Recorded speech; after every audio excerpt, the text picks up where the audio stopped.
2026 যদি আমাৰ অসমত হিমন্ত বিশ্ব শৰ্মা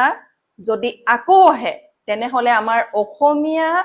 জাতিৰ নিচিনা নীলাজ অভদ্ৰ চোৱা চেলেকা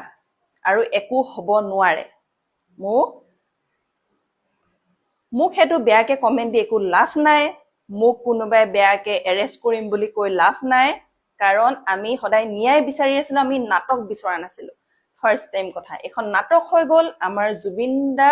আমাৰ হিয়াৰ আমঠু যোনজন অসমৰ যোনজন সম্পদ যোনজনে আমাক অসমীয়া জাতিক লৈ ইমান সুৰক্ষা দি আছিলে যোনজনে প্ৰত্যেকটো খুজত প্ৰত্যেক মানুহৰ লগত আছিলে নিজৰ যিমান ইনকাম কৰিছিলে সকলো নিজৰ দি দিলে বেলেগক যদি সেইজন মানুহক যদি পিছ পেলাই যদি এইজনক আনে